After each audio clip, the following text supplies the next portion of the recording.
Can you unmute me? You are unmuted. Okay, great.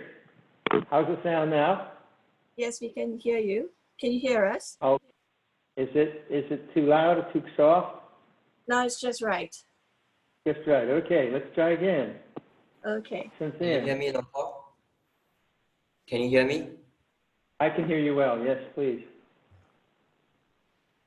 Brahmacaloka Tipati Sampati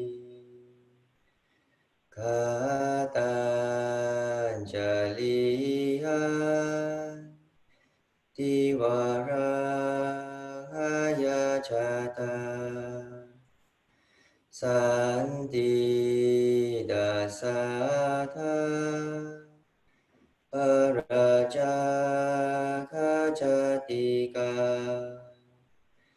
Desetu Dhamma Anukampi Mampaja.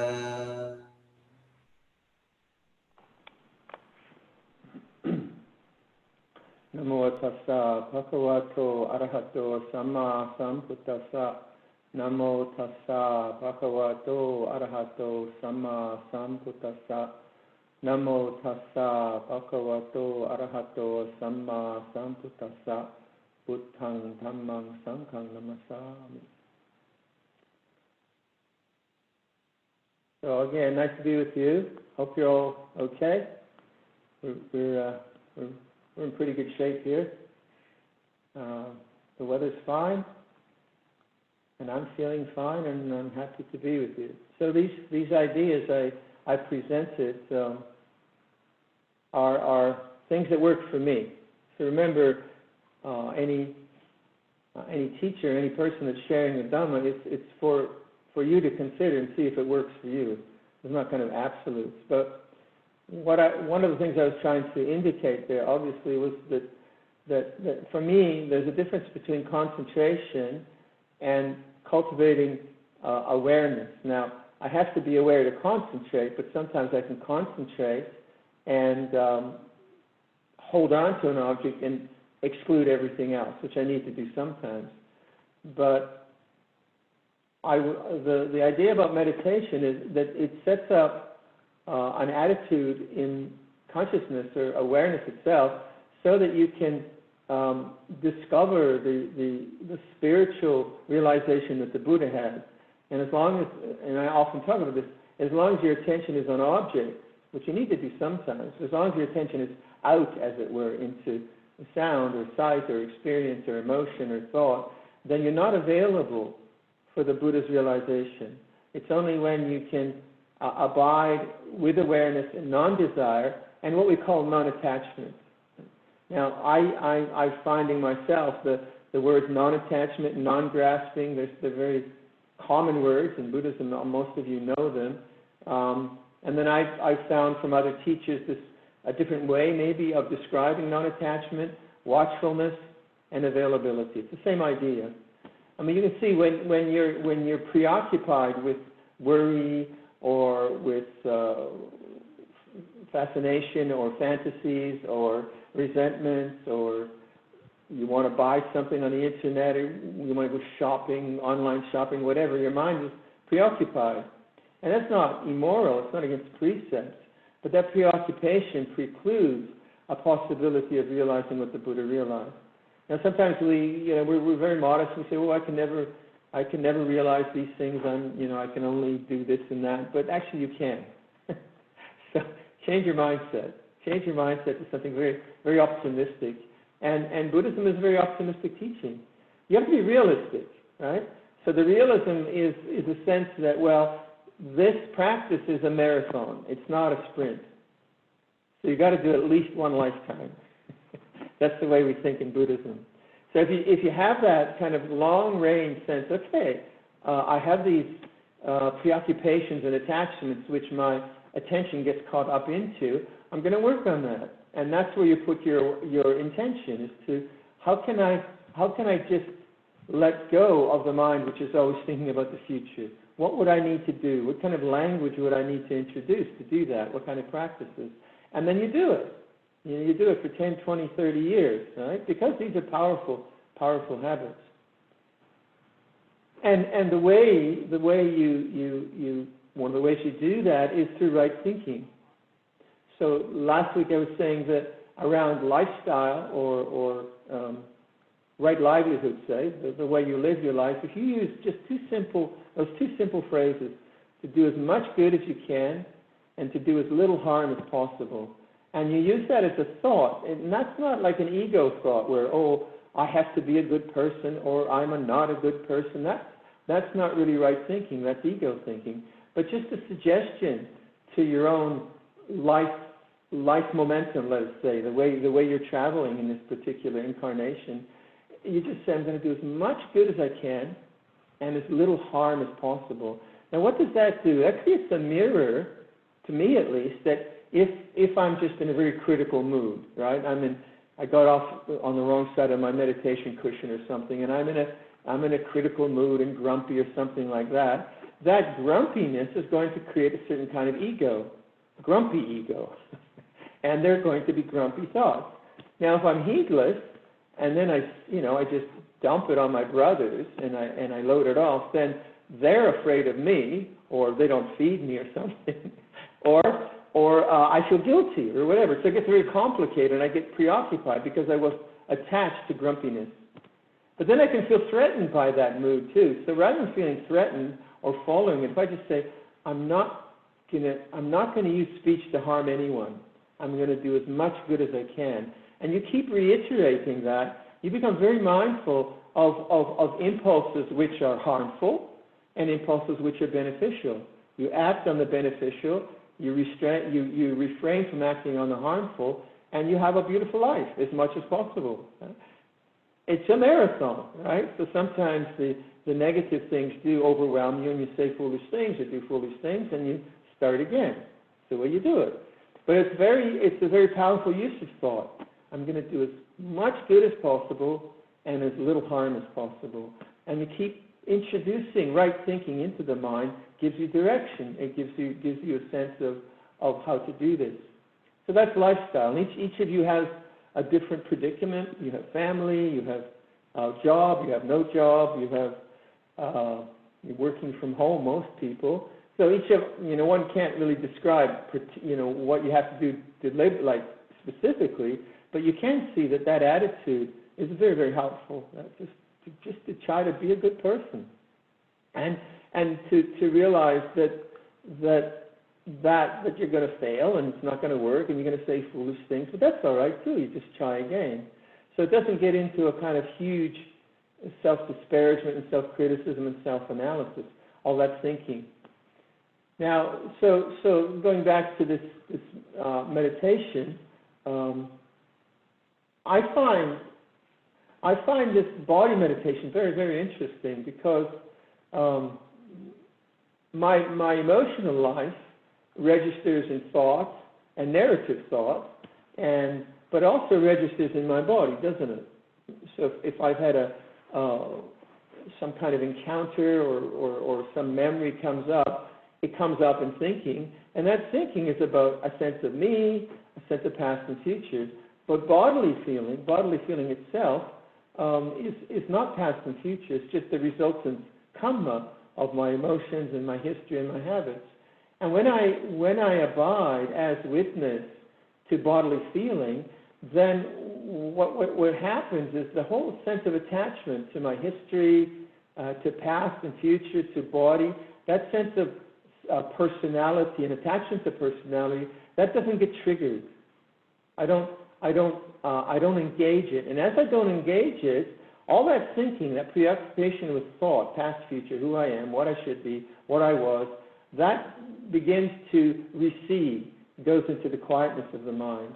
And that's very hard to do, isn't it? It's very hard to not be preoccupied with thought. So and not that thought is wrong, right thinking is necessary, but this preoccupation with thought that we so habitually get caught up into is usually just around a sense of self, a sense of I or personality. And it's habitual, isn't it? And it goes in cycles, and it goes in the same boring cycles very, very often. So then, rather than arguing that you shouldn't be thinking, which is more thinking, you just shift your attention to another sense door, which is the body. And you begin to train in that with your emotions or with the narratives of your life or your family. You begin to really train that the body feels this way. Brings you to the present. And if you have cultivated in meditation a sense of non-desire, non-becoming, then your attention has this kind of purity, even though the experience is unpleasant. You can have unpleasant emotions going through your consciousness and still practice non-grasping, awareness of change, non-becoming. So it's really not about the quality of your emotional life or the quality of your physical life even, if you have pain or pleasure. It's not about that, because all of those are contingent, and they are not nibbana. They're not peace. They're changing. They're dependently originated. So if you learn to be aware of negativity as an object and don't buy into the desire to get rid of it or analyze it or fix it or all that stuff that we get into, just know it, live by sila and dana, but just know it, then what you're doing is all that sense of a person being identified with all these emotions, that you stop believing in that. And as you stop believing in that, you realize that actually silence and presence and stillness is always there if I make myself available, right? So then it's not like just you trying to sort your emotions out and be a perfect Buddhist. That's a disaster. It doesn't work. I think we've all tried that. You just feel guilty after a while. Who could be perfect, right? But that's not what the Buddha is saying. The Buddha is saying that do good, refrain from doing harm, purify the heart. How do you purify the heart? Non-grasping. So my own experience, and I often talk about this, my own experience has been profoundly involved with fear, social fear, anxiety, self-disparagement, shyness. All those have been very, very powerful kammas that I've had to work through. And I just had to, fortunately I have very, very good teachers who said, well, you have to be patient. This isn't going to end just by some meditation technique. This is strong kamma. And so over the years, just being aware of unpleasantness of doubt, the unpleasantness of fear, the unpleasantness of shyness, and just knowing, oh, this feels terrible, and it's like that. This feels horrible, and it's like that. What does that do? It does two things, as I always say. It enhances awareness, which brings you to silence, and it disempowers or takes out the fuel of all the self in this particular example of shyness and fear and social anxiety. So I'm no longer fueling those through thought, personality view, but what I am is I'm encouraging a simple attitude of watchfulness, availability. And if I can do that with very negative things, then when it's positive, it's very easy. It's very, very easy because nature is beautiful, I can be with beauty. And so there's a kind of building of strength very often around the very, very real karmic forces that you have to endure and witness as a human being. If you have children, you might be really fearful for their future, or maybe your children have been ungrateful to you, so you feel huge resentment, or maybe you have some sickness or whatever. These are all objects in awareness. And our task, I would think, is the quality of attention is the same for both a happy state of mind and an unhappy state of mind. Now, obviously, I would prefer happy states of mind, and I do as much as is reasonably possible within my life to have comfort and beauty. That's fine. That's not against the rules, right? But that's not the raison d'etre of my life, because I know it's contingent. I know it's dependent on other things. I don't dismiss it. You know, I don't like put salt in my coffee. I like sugar in my coffee, so I put sugar in my coffee. I'm not going to punish myself for liking sugar. Now, sometimes people get into that. They think, oh, you're a bad monk. You like sugar in your coffee or something stupid like that. But that's just pleasure. Pleasure is pleasure. Pain is pain. So that's fine. as long as we don't hurt anybody and we're not just hedonistic. But what we're curious about is what did the Buddha realize? And that kind of, the gateway to that, as I think I was saying this last week, that, again, I think it's a good analogy, that a gateway, like, if there's a door, you look at a door in your room, the room you're in. Now that door gives access to the space outside and the inside. It's a gateway, right? Which is it? Is it in the room or not in the room? Is it in the hall or not in the hall? We're in the hall, the door looks like it's in the hall. We're in the room, the door looks like it's in the room. In the same way, awareness has access both to the conditioned and the unconditioned. It has access to change and to the unchanging. And abiding in awareness, in this quality of watchfulness, availability, is very, very difficult because we're so drawn by the objects. We're drawn by pleasure and pain, by interesting things, by frightening things. Our attention goes out. Not immoral. It's not wrong to do that. But it does not allow us, it does not, we're not available. We're not available. So we have to stand in the doorway. And as we stand in the doorway of awareness, we begin to intuit, wait. It's not there. It's back here. It's the awareness itself which is important. It's not the experience. And as we get that, we get more and more confidence that, yeah, that is the path. It's awareness of change. And this lovely confidence begins to come up, even in the midst of old negative karma and family difficulties and pain. You realize, well, that is refuge, and that's doorway, and that's the possibility. You have to, quite often this is very difficult because it seems so subtle, and yet it's so very, very obvious. So you take simple teachings like Lompo Sumedo, and you know, like he says, it's like this. Actually, if you do that, if you really do that sincerely, not as just, oh yeah, Lompo Sumedo says it's like this, but you actually do it, your mind becomes silent. But you have to do it. It's like this. And then your mind is silent, listening, knowing. And then you have to do it again. And then you have to do it again. And that's not becoming, is it? It's not you're becoming someone who is a Buddha or enlightened. No. You're realizing that moment of awakening. You're realizing it. You know it. Oh yeah, that's it. That's the path. And you do it again and again and again. So I would like in your meditation, I would ask you to look at, are you just trying to control the emotions and make the mind tranquil and so on? That's fine. But then when you step out of the meditation, is the quality of awareness there for you to engage in complexity? Or are you just dependent on some kind of suppression of thought, suppression of emotion? The meditation should become more and more seamless. Sure, the meditation experience is perhaps more unpleasant than the cacophony of a traffic jam, sure. But the awareness doesn't change. You can have a silent environment for meditation and a horrible traffic jam in Bangkok, but awareness knows both, doesn't it?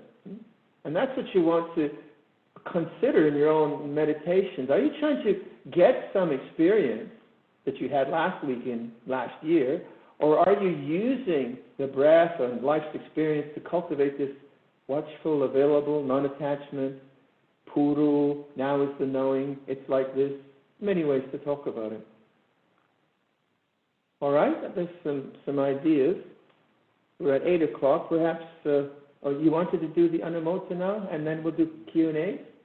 Just a short talk, huh? Yes, Lompo. Let's all say